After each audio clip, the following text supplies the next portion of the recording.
안녕하십니까? 지혜의 샘, 역사의 향기입니다. 바쁘게 돌아가는 일상 속 잠시 멈추어 우리 영혼의 갈증을 채워줄 이야기에 귀 기울여보는 시간입니다. 오늘 우리가 함께 나눌 이 이야기가 여러분의 마음에 깊은 울림과 평안을 가져다 주기를 소망합니다. 하나님의 은혜가 이 말씀을 듣는 모든 분들 위해 함께 하시길 바라며 이 귀한 지혜가 더 널리 퍼져나갈 수 있도록 구독과 좋아요로 함께 해주신다면 더 큰 힘이 되겠습니다. 여러분의 참여가 곧 어두운 세상에 빛을 전하는 귀한 사역의 일부가 될 것입니다. 오늘 우리는 아니오라고 말할 수 있는 용기에 대해 이야기하고자 합니다. 세상의 압박과 내면의 유혹 앞에서 자신의 신념을 지키기 위해 단호히 아니오를 외쳤던 이들의 이야기는 오늘을 살아가는 우리에게 깊은 영감을 줍니다. 성경에는 수많은 인물들이 등장하지만 어쩌면 그 이름이 조금은 낯설게 느껴질 와스디라는 여왕의 이야기로 시작해볼까 합니다.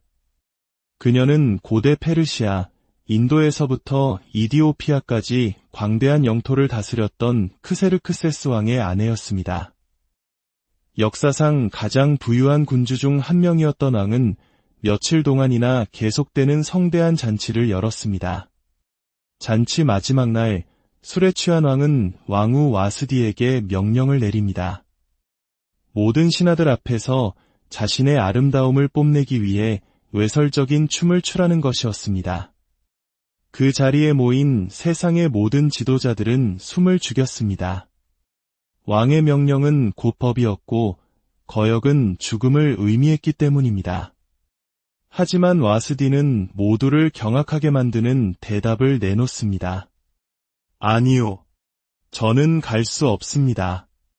저 음흉한 남자들 앞에서 제 몸을 드러낼 수 없습니다.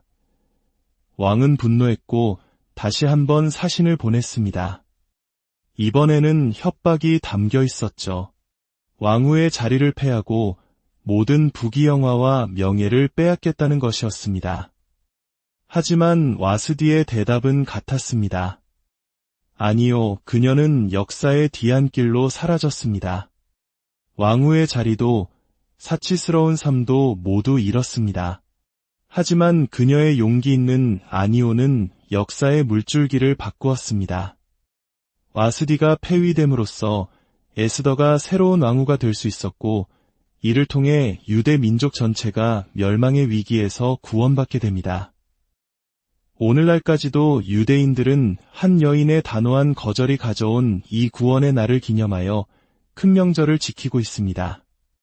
성경은 관능적인 것, 음탕함에 대해 엄중히 경고합니다. 육체의 정욕은 우리의 영혼을 거슬러 싸우는 적이기 때문입니다. 이러한 유혹에 계속해서 빠져들면 우리의 양심은 화인을 맞은 것처럼 무뎌지고 선과 악을 분별하는 능력을 잃어버리게 됩니다. 로마서 1장 28절은 이렇게 말합니다. 또한 그들이 마음에 하나님 두기를 싫어하며 하나님께서 그들을 그 상실한 마음대로 내버려 두사 합당하지 못한 일을 하게 하셨으니 즉 하나님께서는 그들을 포기하시고 원하는 대로 죄악을 즐기도록 내버려 두신다는 것입니다. 그러나 기억해야 합니다. 우리의 죄는 반드시 우리를 찾아낼 것이며 우리는 결국 심판대 앞에 서게 될 것입니다. 젊은 시절 그리스도께 나아가는 것이 중요한 이유가 바로 여기에 있습니다. 성령께서 아주 작은 속삭임으로라도 여러분의 마음을 두드리실 때 그 부르심에 응답하십시오. 양심이 완전히 굳어버려 더 이상 하나님의 음성을 들을 수 없는 때가 올 수도 있기 때문입니다. 와스디는 왕좌와 부와 명예, 심지어 목숨까지 잃을 수 있는 상황에서 아니오라고 말했습니다. 오늘 당신은 거짓, 탐욕, 정욕, 편견과 같은 잘못된 것들 앞에서 어떤 대답을 하시겠습니까? 그리스도의 가르침과 성경의 진리 곁에 굳건히 서시겠습니까? 아니면 멸망으로 인도하는 넓은 길로 들어서시겠습니까? 여기 또 다른 젊은이가 있습니다. 그의 이름은 다니엘입니다. 성경은 다니엘은 뜻을 정하여 왕의 음식과 그가 마시는 포도주로 자기를 더럽히지 아니하리라 라고 기록합니다.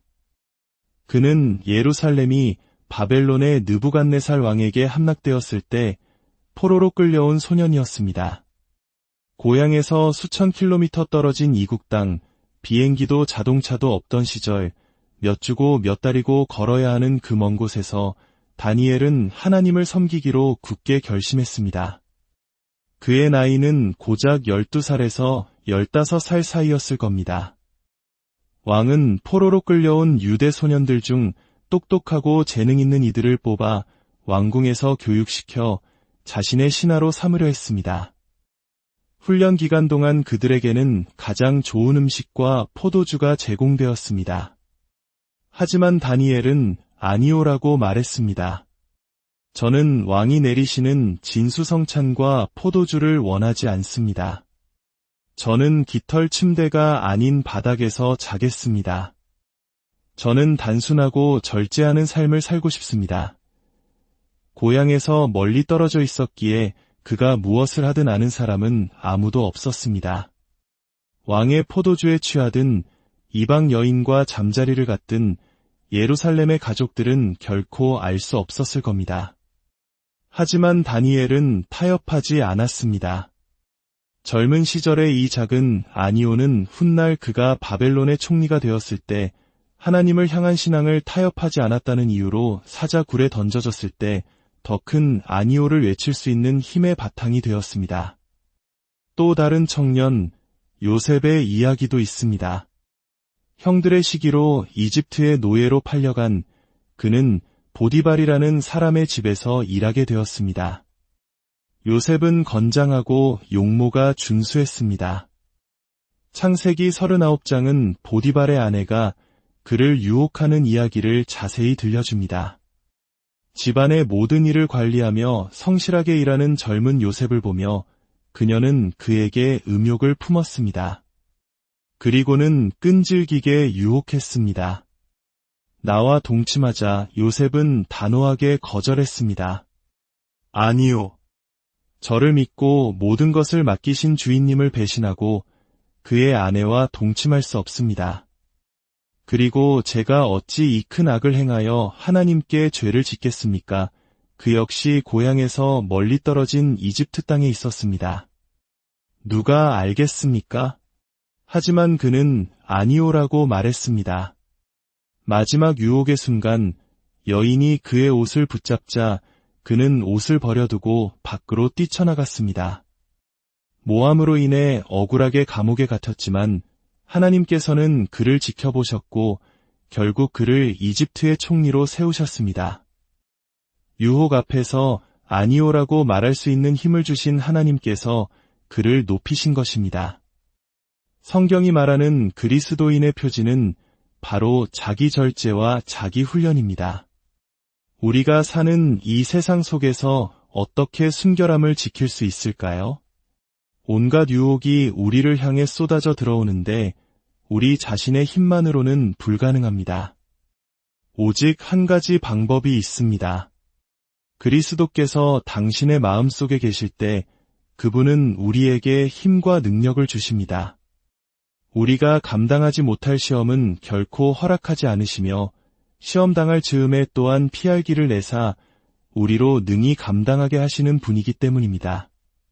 마지막으로 모세의 이야기를 나누고 싶습니다. 우리는 흔히 모세를 백발의 수염을 가진 노인으로 생각하지만 그를 위대하게 만든 결정들은 모두 젊은 시절에 이루어졌습니다. 성경은 이렇게 기록합니다. 믿음으로 모세는 장성하여 바로의 공주의 아들이라 칭함받기를 거절하고 도리어 하나님의 백성과 함께 고난받기를 잠시 죄악의 낙을 누리는 것보다 더 좋아하고 그는 이집트 왕좌의 계승자였습니다. 다음 파라오가 될 수도 있었습니다. 세상의 모든 부귀영화가 그의 발 앞에 놓여 있었습니다. 하지만 그는 선택해야 했습니다. 노예로 고통받는 자신의 민족과 함께할 것인가, 아니면 이집트의 쾌락을 누릴 것인가. 그는 파라오에게 아니오라고 말했습니다.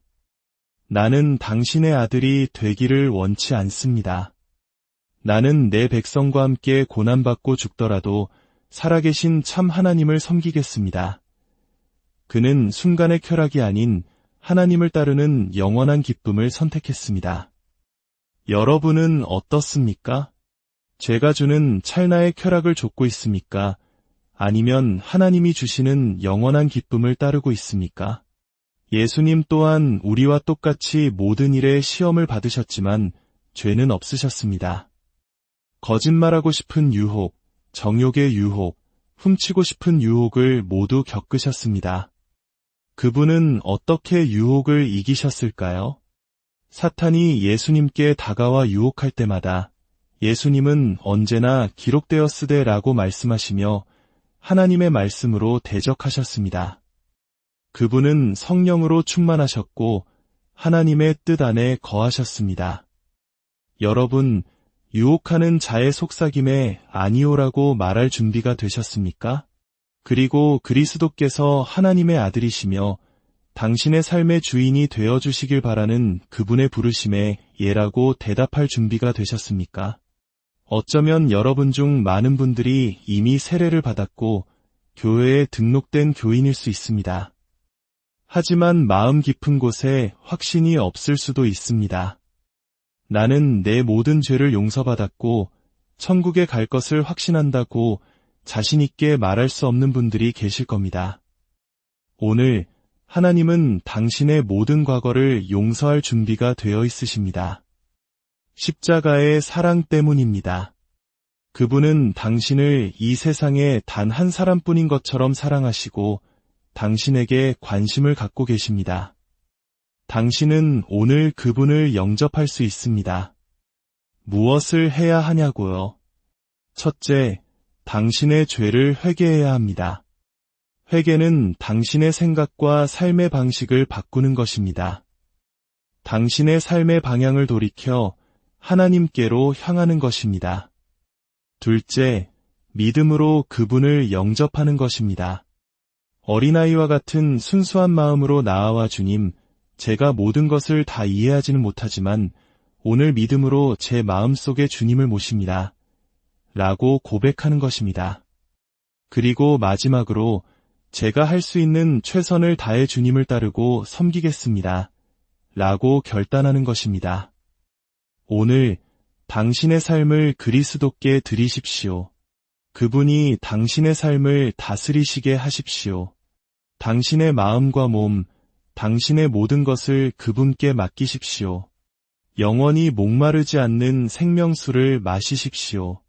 하나님께서 이 말씀을 듣는 모든 분들에게 결단의 용기를 주시고 하늘의 평강으로 함께 하시기를 간절히